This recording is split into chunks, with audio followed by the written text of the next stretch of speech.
예, 중동 문제를 그 앞에서 얘기를 했는데, 이거 보면은 역시 그 국제 정치는 감정 가지고 분석이 안 됩니다. 국제 정치는 한번 냉혹합니다. 냉혹한 것이죠.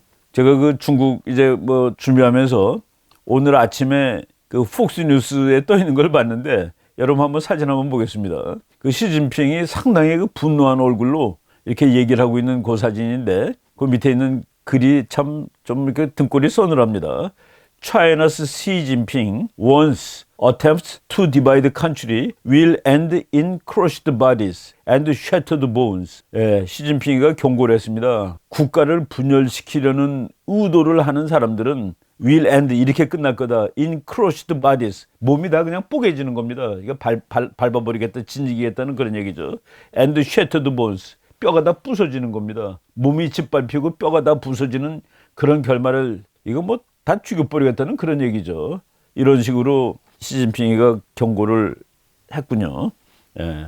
그리고 이제 미국과 중국이 무역 전쟁을 하고 있죠. 이거 우리가 뭐 한두 번 강조한 것은 아니지만은 그것을 무역 전쟁이라는 맥락에서 보고 지금 미국이 졌다, 중국이 이겼다라고 얘기하는 건 아주 그거는 말이 안 되는 얘기입니다. 이거는 미국과 중국의 패권 경쟁이라는 그 큰 싸움의 한 부분이에요. 그런데 요새 그 뭐 조그만 딜이 된 겁니다. 스몰 딜이 됐다는 거예요. 제가 그 바로 11일 날 어디에 그 강의하러 갔는데 어떤 사람이 그 미국하고 중국하고 딜이 됐는데 그걸 우려하는 식으로 얘기를 하더라고요. 신문에 이제 미국이 진 것처럼 다 났기 때문에 그렇습니다. 미국이 미중 무역 전쟁에서 졌다는 거예요. 미국이 패했다. 그래서 트럼프가 패를 다 잃었다. 트럼프가 뭔가를 잘하는 사람인 줄 알았더니 그렇지도 않네. 뭐 중국한테 깨지네. 예, 그게 아니죠. 그게 아닌데 그 내용을 한번 보겠습니다. 2019년 10월 11일 날 미중 무역 협상이 합의가 됐는데 이건 뭐 합의라고 보기에는 그런데 일단 합의니까 합의라고 말씀을 드리겠습니다. 원래대로 하면은 10월 15일부터 그 미국이 지금 중국 물건 한 5천억 달러 이상 사간다고 그랬잖아요. 지금 현재 전체에 대해서 지금 25% 정도 관세를 붙이는 편입니다. 그런데 그 2,500억에 대해서 30%로 관세를 올리기로 했습니다. 10월 15일 날로. 25가 아니라 30으로 오른다라고 했는데 그것을 일단 보류한 거예요, 미국이. 그리고 중국이 매년 400 내지 500억 달러의 미국 농산물을 사주기로 약속을 했다. 그리고 미국과 중국이 환율, 일부 지식자산권, 중국 금융시장 개방 논의 이런 데 대해서 진전이 있었지만은 뭐 완전한 그 타결이 이루어진 것은 아니죠. 그리고 3 내지 5주 후에 1단계 합의문을 서명할 거다라고 했는데 이거를 보고서 미국이 졌다라고 하는 건 나는 이해가 되지가 않습니다. 즉 25%에서 30%로 가기로 했는데 안 갔으니까 진 겁니까? 나는 요 문장이 왜 이걸 졌다고 보는지 알 수가 없는데, 그리고 중요한 거는 하나도 타결을 못했다. 타결을 못하면 미국이 증거가 되는지 그렇지 않죠. 이거는 과정 중에 하나인데 미국이 이제 물론 선거가 다가오니까 그 선거가 다가오는데 트럼프를 적극적으로 지지하는 주가 그 농촌이 많은 주입니다. 그러니까 미국과 중국이 서로 다투다 보면은 그 주에서 조금 손해가 볼 수 있으니까 그 주 사람들이 농촌 사람들이 그 농산물을 못 파니까 거기에 대해서 트럼프가 한숨 돌리는 그런 조치를 한 거다라고 보는 것이 더 맞죠. 다만 30%로 올리겠다고 그러는 것을 안 올렸기 때문에 중국이 이겼다라고 얘기하는 거는 저는 무슨 뜻인지 잘 모르겠습니다. 특히 월스트리트 저널이 이번 합의에 대해서 중국의 승리라고 평가했다. 이거 월스트리트 저널이 지금 미국 언론 중에서 종이신문 중에서는 트럼프에 가장 가까이가 있는 신문입니다. 그런데 트럼프가 대통령 당선될 때 저기 2016년도 그러니까 트럼프하고 힐러리에 대한 그 보도 태도에서 월스트리트 저널마저도 38대 62로 클린턴한테 유리하게 보도했던 신문입니다.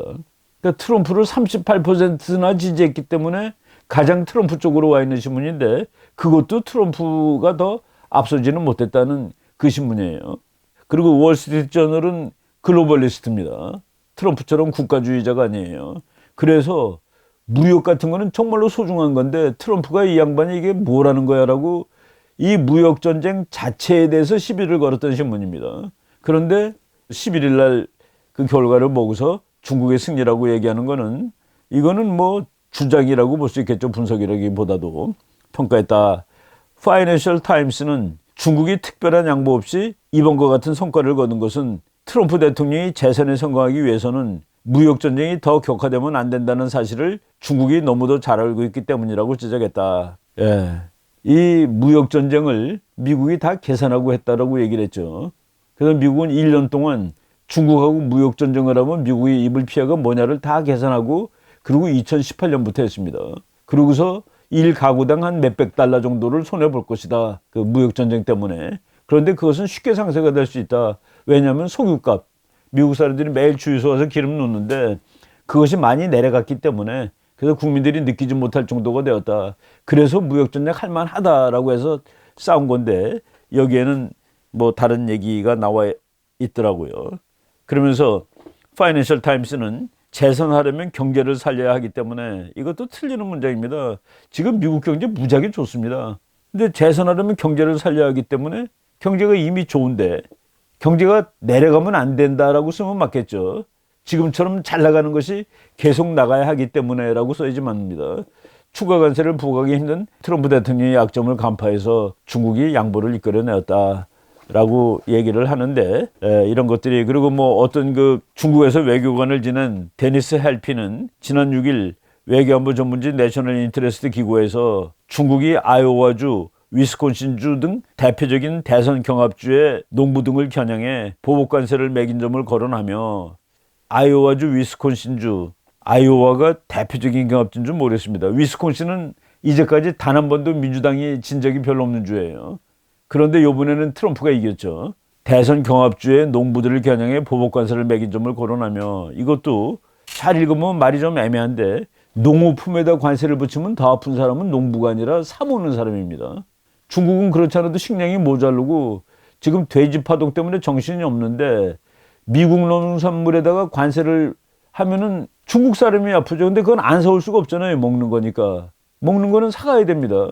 그래서 먹는 물건에 관세를 붙이면은 파는 사람보다 사는 사람이 훨씬 아픈 건데 이런 식으로 얘기를 하고 미중 무역 전쟁의 적절한 텍스트는 트럼프의 거래 기술이 아니라 2000년 전에 쓰인 손자병법이라고 꼬집었다. 손자병법이 2000년 전에 나온 책 맞는데 손자병법은 경영이나 무역 얘기가 아닙니다. 지금 자꾸 손자와 경영 뭐 이렇게 나오는데 손자병법은 칼로 싸우는 국가들이 전쟁하는 얘기를 쓴 건데 거래의 기술이 아니라 손자병법이 더 맞는 것이다. 그냥 뭐 비판을 위한 비판 같은 그런 생각을 해야 됩니다. 이 사람이 그 미국 경제를 살려야 하기 때문에 이것도 방금 얘기했듯이 미국 경제 죽지 않았습니다.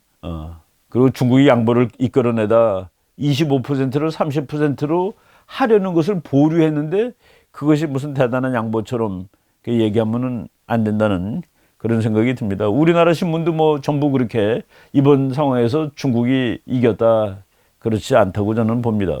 대규모 대중관세를 보류하면서 결국 중국이 웃게 됐다는 것이다 이런 식으로 뭐 우리나라 신문에들 다 나왔는데 지금 한국의 그 언론이 뭐 보수 진보를 포함해서 상당히 그 반 트럼프가 많습니다. 반 미국까지는 아닐지라도 이 반 트럼프가 많은데 그래서 그 우리나라 신문에 이렇게 나왔어요. 의심받는 트럼프 거래의 기술 뭐 이렇게 나왔는데 이거 뭐 저는 좀 동의하지 않는 편입니다. 그리고 미국이 양보를 했다라고 지금 나오는데 2019년 9월 20일 2019년 9월 20일이니까 지금 한 달 된 얘기죠. 거의 한 20 며칠 됐는데 그때 미국이 US releases new tariff exemption list 중국 물건 중에서 관세 면제 리스트를 낸 적이 있었습니다. 이건 회의가 아니라 미국이 그냥 낸 거예요. Which exempt over 400 Chinese goods from tariffs. 그러니까 중국의 상품 한 400개를 그 관세에서 면제시켜 준 적이 있어요. 그러면 그때 미국이 졌다라고 쓰지. 이거는 미국이 합의하고 한 거가 아니라 그냥 한 겁니다. 그래서 이 사람들이 그 기록을 뭐 워낙 자세히 하다 보니까 2019년 9월 20일이 미국과 중국이 무역 전쟁하기 시작한 지 442일째 되는 날입니다. 그리고 이번에 11일 날은 미국하고 중국이 이제 워싱턴에서 뭐 간단한 합의를 이룬 날인데 그거는 무역 전쟁이 시작한 지 463일째 되는 날입니다. 지금 이제 이거보다 날이 한 뭐 며칠 지났으니까 한 470일 정도 된 건데 이거를 미국이 그냥 한 줄 한 줄 하루하루 단위로 기록을 하죠. 그리고 11일 날 뭐 조그만 단계의 그 합의, 뭐 합의도 아니죠. 그걸 가지고 미국이 졌다 그러면은 9월 20일 날 한 데 대해서는 왜 미국이 졌다는 말을 뭐 이렇게 세게 쓰지 않았는지 이런 것들을 다 이제 봐야 됩니다. 그래서 우리가 이 상황을 정확히 분석하자. 지금 제 말을 다시 요약하면은 미중 무역 전쟁은 그냥 그 중에 하나고 미국과 중국이 21세기 세계를 지배할 나라가 누구냐? 미국은 내가 해야 되겠다라는 그 싸움을 하는 겁니다. 그 싸움의 일부의 무역 전쟁이 있기 때문에 이게 타결되고 뭐가 아니에요. 이거는 언제 게임이 끝나느냐 누가 이렇게 물어보면은 미국이 생각하기에 중국이 도전자의 반열, 즉 미국에 대한 패권 도전자의 반열에서 확실하게 아웃되는 날 끝납니다. 이 전쟁은. 바로 그 점을 우리가 좀 정확히 알아야 되겠고, 그리고 이제 짧게 이제 한두 가지 말씀을 드린다면은 보웰 벨이라는 그 미군 대장이 있습니다. 그 주한미군 사령관을 한 사람인데, 요 사람이 바로 10월 11일 날 그 중앙일보 기사를 잠깐 인용을 하면은 북한이 핵 능력을 갖췄기 때문에 전자권 전환은 이제 더 이상 실현 가능성이 없게 되었다. 전자권을 한국군이 갖게 되는 거는 이 북한이 핵을 보유하기 전에 어떤 그 재래식 전쟁한다는 그런 개념에서 이제 뭐 한국군으로 작전권이 넘어갈 수 있고 그랬는데, 북한이 사실상의 핵 보유기 된 상황에서 재래식 전투를 토대로 하는 전자권 전위 논의가 무의미해졌다라고 이렇게 말을 했습니다. 저는 뭐 나중에 시간이 있으면 다시 말씀을 드리겠습니다만은 북한이 핵무기를 갖지 않은 경우라도 전자권은 미군이 갖고 있는 것이 훨씬 우리한테 유용하다고 봅니다. 왜냐하면 그건 우리 프레스티지가 조금 멍들 수는 있어요. 왜? 미군이 지휘를 하니까 전쟁 나면은. 그런데 그렇기 때문에 전쟁이 안 난다는 것을 생각해야 됩니다. 전쟁 나면 미국이 지휘하기 때문에 우리를 공격하려는 나라들이 차마 전쟁을 일으키지 못하는 거예요.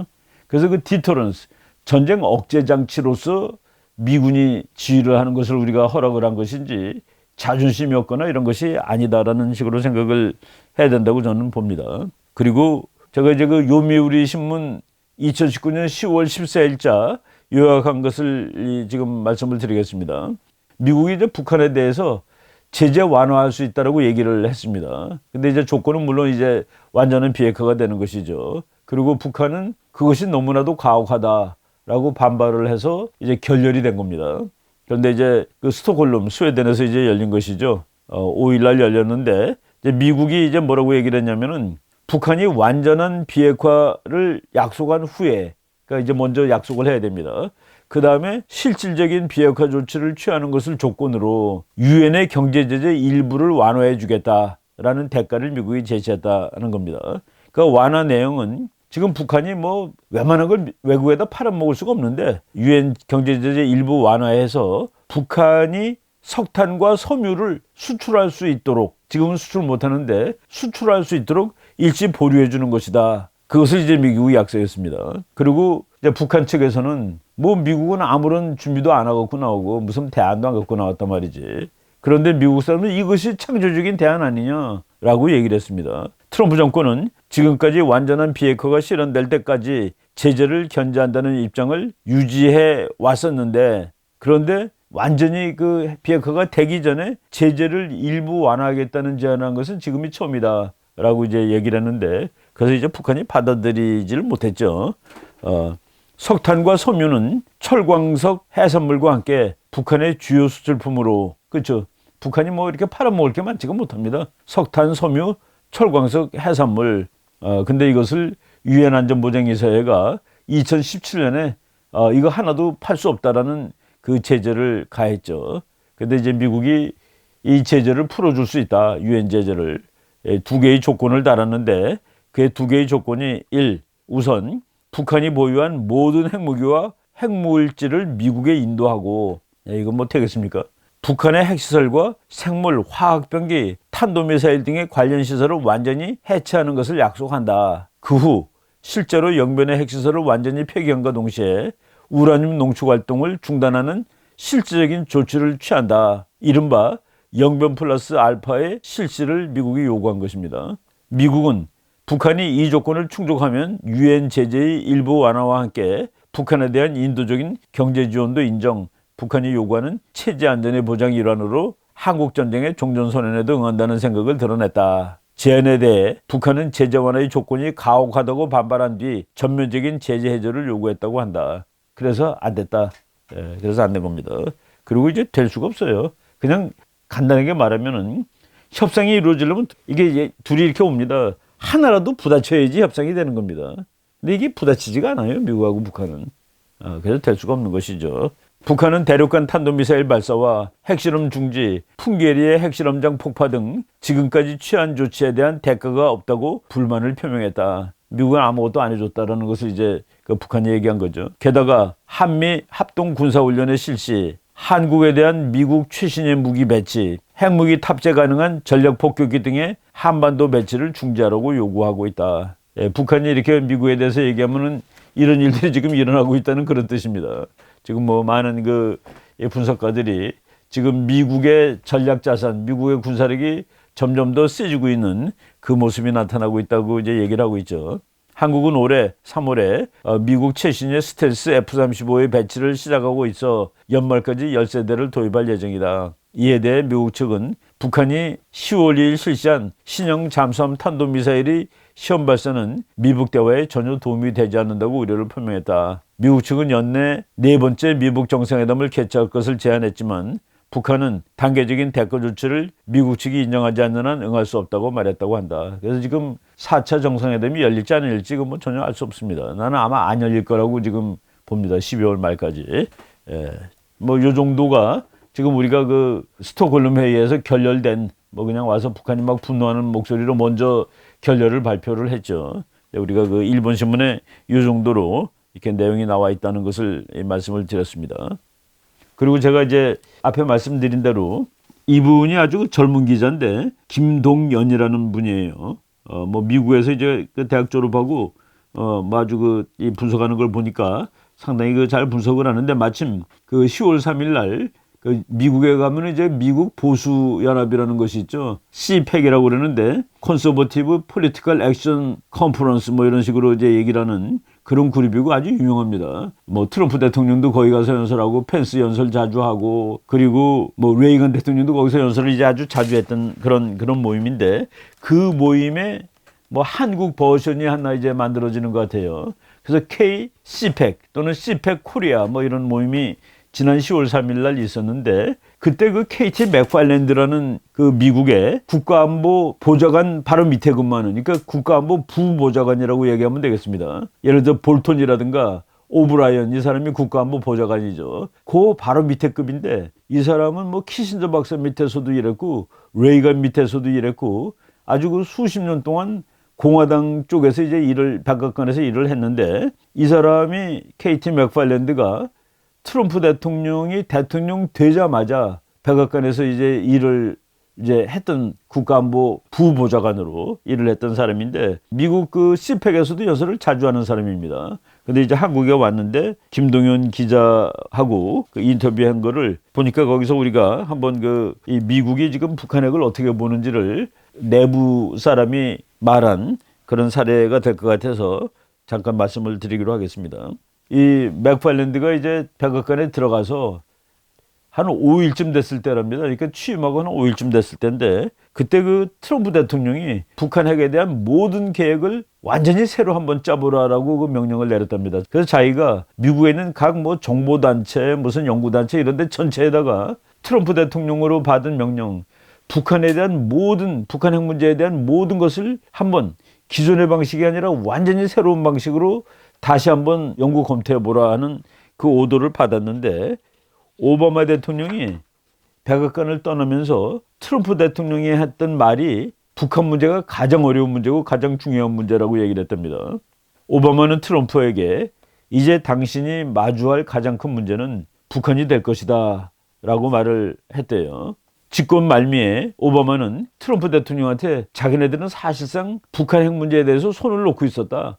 포기 상태에 있었다라고 얘기를 하고 바로 그 말을 들은 트럼프가 이제 대통령 취임하자마자 자기한테 미국의 대북 정책을 다 살펴보고 할 수 있는 모든 방법을 강구하라고 지시했다. 그리고 그 모든 방법은 틀을 벗어난 방법이랍니다. Think outside the box. 그러니까 이 상자 바깥에 있는 걸 한번 생각해봐라 라고 얘기를 했대요. 그래서 이제 거기 자기네들이 그 미국 내 16개 정보기관에 연락해서 트럼프 말을 전하고 북한의 군사 능력, 북한의 사이버 능력 등을 과거와 비교하여 달라진 부분은 모두 재검토하였다. 모두 재검토하였다. 그러니까 이제 완전히 오바마하고 트럼프는 북한에 대한 그 기본이 다른 겁니다.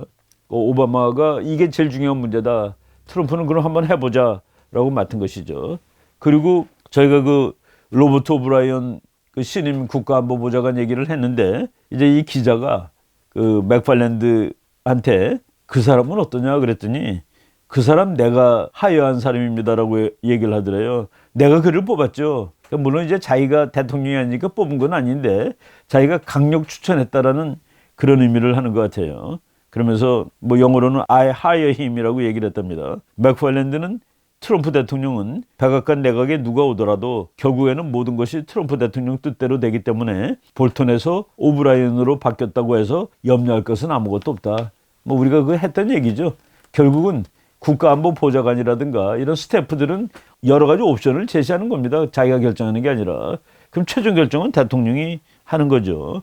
볼턴도 그런 말을 뭐 여러 번 했습니다. 그리고 대통령이 취임하자마자 5일째 그 지시를 내렸는데 거기서 자기네들이 연구한 데 이런 것도 들어간답니다. 김정은에게 핵 보유국 지위를 주었을 때의 전망부터 그러니까 김정은한테 그 핵을 인정하는 것까지도 고려를 했던 것 같아요.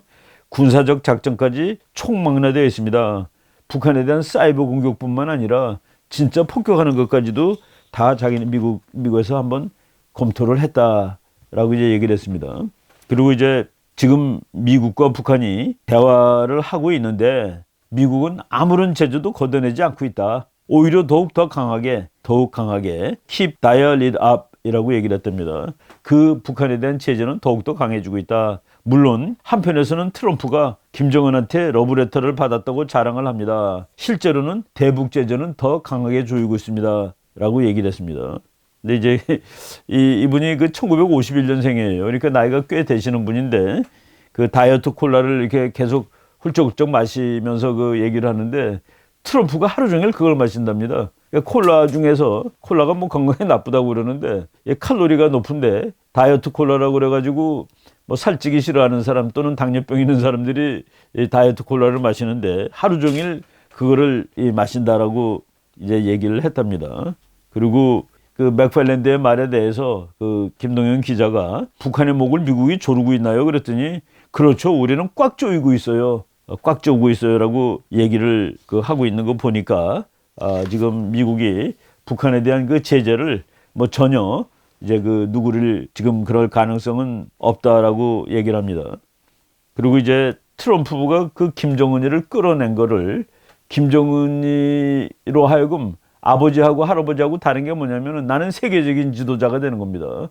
은둔의 왕국의 지도자였는데 할아버지하고 지 아버지는 근데 자기는 이제 세계의 지도자 반열에 올랐다라는 것을 그 뭐 즐긴대요. 이 사람 얘기로는 그 꺼내가지고 싱가포르 구경도 시켜주고 하노이 구경도 시켜주는데 트럼프는 그 사실을 알고 있고 한순간에 김정은에게 더 이상의 만남은 없다. 노 모 미팅이라고 통보할 수 있습니다.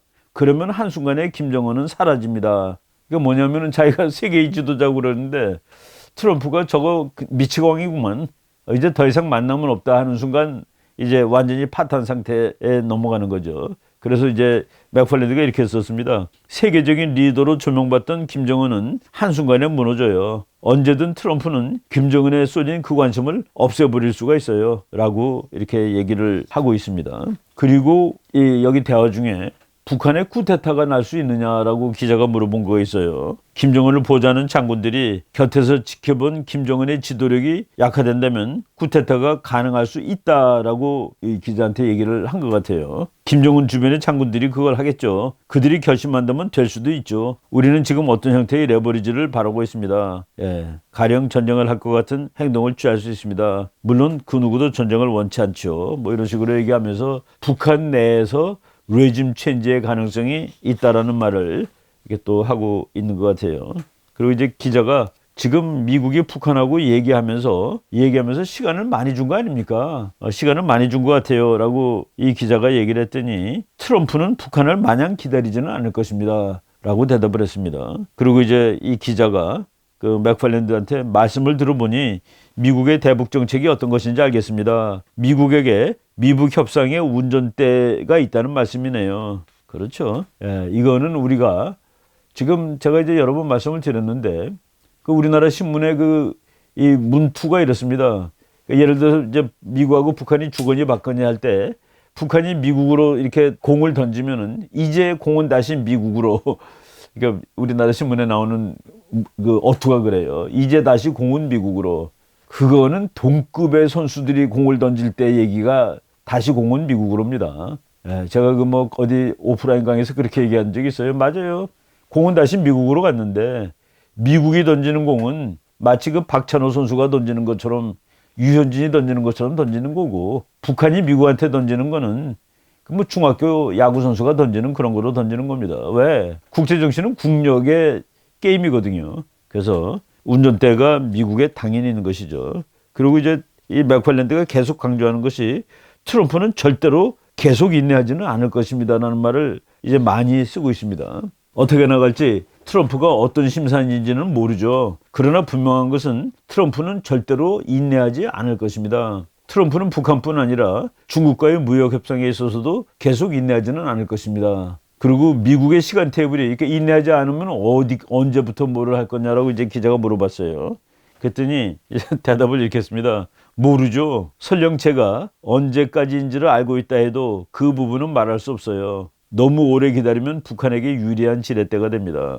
이 맥팔랜드라는 사람을 내가 그 2017년에는 상당히 아주 어텐션하면서 그 사람을 본 적이 있었는데 2017년 4월 어느 날이었습니다. 미국 기자가 맥팔랜드 국가안보 부보좌관한테 질문을 합니다.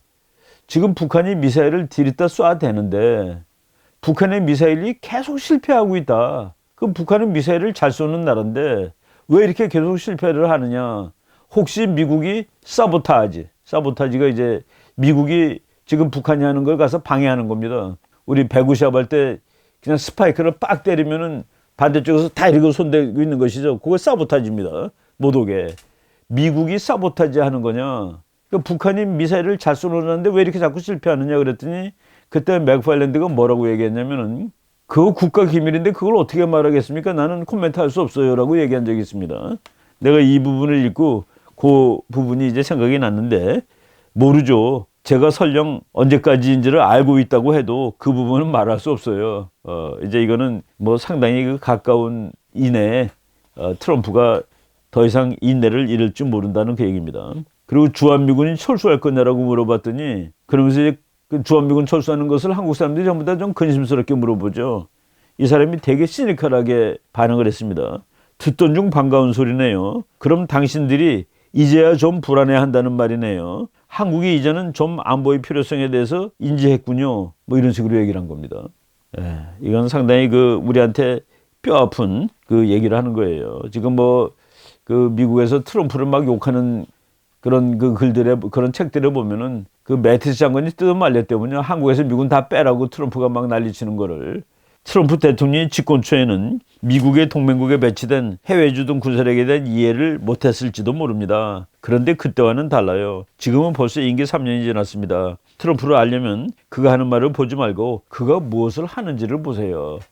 우리가 마크 티센이라는 미국 학자가 미국의 보수파들이 트럼프가 매일 김정은 사랑해요라고 얘기하는데도 화를 안 내고 있는 이유는 왜 말은 그렇게 하지만은 행동으로서는 영 다르게 하기 때문에 북한을 잘 목을 조르고 있기 때문에 보수파들이 뭐라고 그러지 않는다는 얘기를 한 적이 있었습니다. 그리고 이제 여기서 트럼프를 우리나라 사람들이 보수파들도 막 이렇게 비난하고 그러는데 여기 그런 말이 나옵니다. 트럼프는 다 필요 없고 오직 결과만 중요시 여기는 사람입니다. Only care about the end result.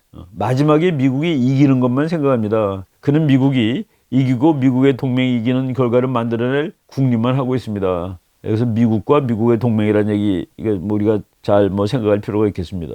어떻게 이길 것인지는 그 과정은 중요하지 않아요. 마지막에 미국이 이기느냐가 가장 중요한 겁니다. 그럼 우리가 그 일부에서 말한 뭐 그 무역 전쟁에서 미국이 지고 있다 이런 거 전부 다 그 트럼프에 대해서 잘 모르고 하는 얘기입니다. 트럼프가 허풍을 떨던 누구를 모욕하거나 굴욕 주는 말을 하는 건 중요하지 않습니다. 그냥 이기는 결과만 바랄 뿐입니다. 예, 트럼프랑 가장 가까이 있고 트럼프가 하루 종일 뭐를 마시는지를 아는 사람이 하는 그런 그 의미 있는 그거죠.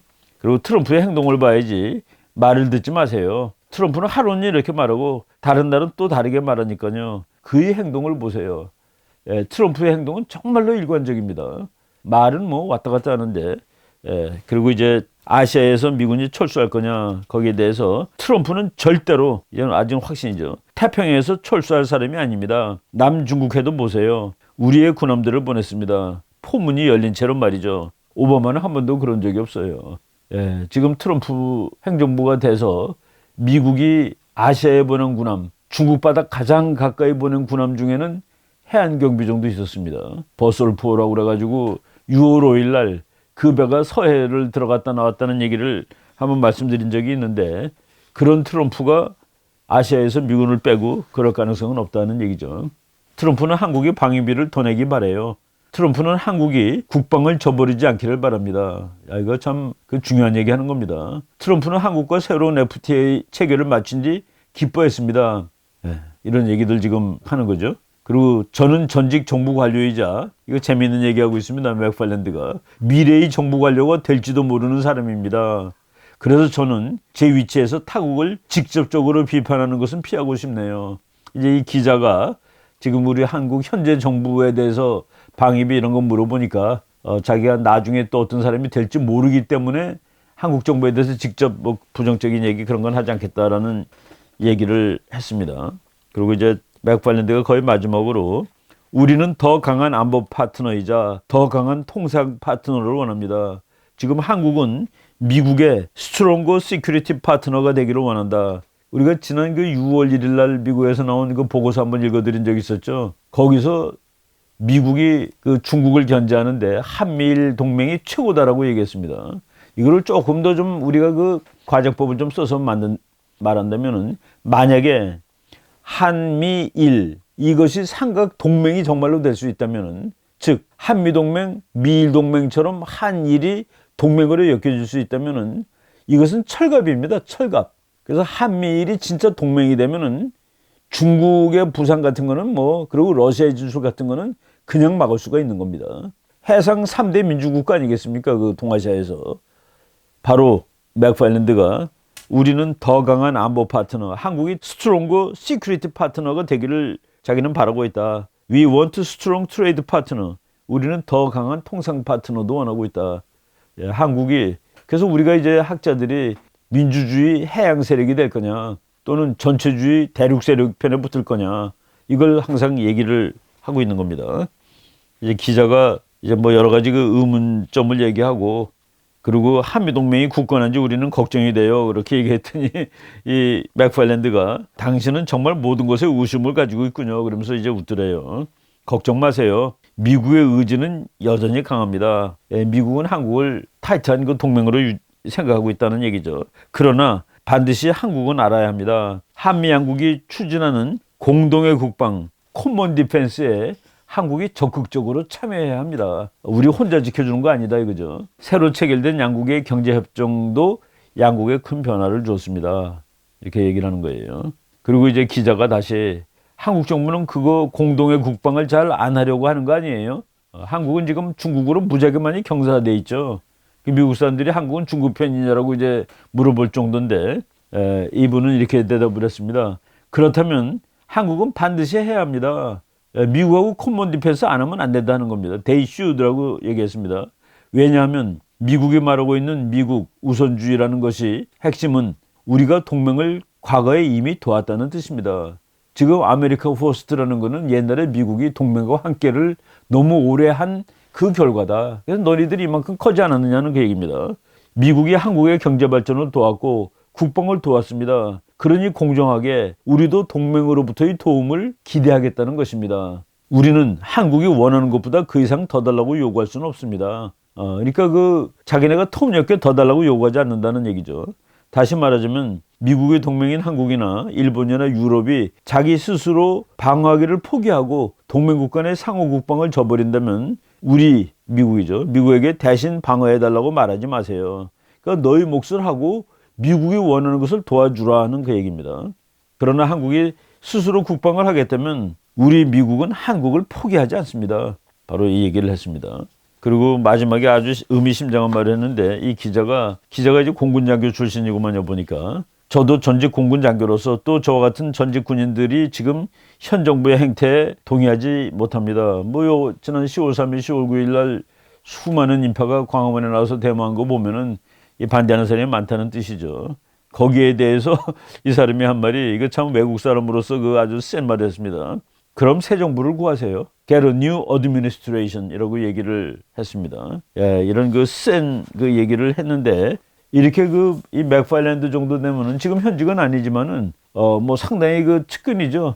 오브라이언을 I hired him. 내가 그러니까 좋은 말로 하면은 내가 강력히 강추를 했죠라는 그런 뜻이겠는데 그 정도 되는 트럼프와 그 옆에 있는 사람이 이렇게 와서 얘기를 했습니다. 마지막으로 이제 한국 사람들한테 무슨 얘기를 하고 싶냐 그랬더니 이 기회를 놓치지 마세요. 저는 과거 레이건 시대의 사람입니다. 지금은 트럼프 시대죠. 특히 지금 한국의 젊은이들은 앞으로 벌어질 2, 3년 이 앞으로의 미래 세대를 좌지우지할 것입니다. 그러니까 이 순간을 놓치지 마세요. Don't miss this moment 라고 얘기를 했습니다.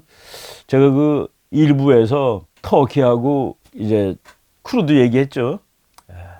이익이 어디에 있느냐에 따라서 국제정치, 외교정치는 변하는 겁니다. 지금 이 기회를 놓치지 마세요. 지금 미국의 아시아에 대한 이익도 지금 변하고 있는 것이죠. 이런 거를 우리가 잘 한번 귀담아 들었으면 좋겠다는 생각을 했습니다. 이 기자가 그래도 아주 좋은 인터뷰를 해가지고 자기 홈페이지에 이렇게 올려놨는데 제가 이거 이미 아마 소개했을 겁니다. 그렇지만은 저도 또 공유하고 싶다는 생각이 들어서 오늘 소개를 했습니다. 오늘 강의는 요 정도까지 하도록 하겠습니다. 여러분 고맙습니다.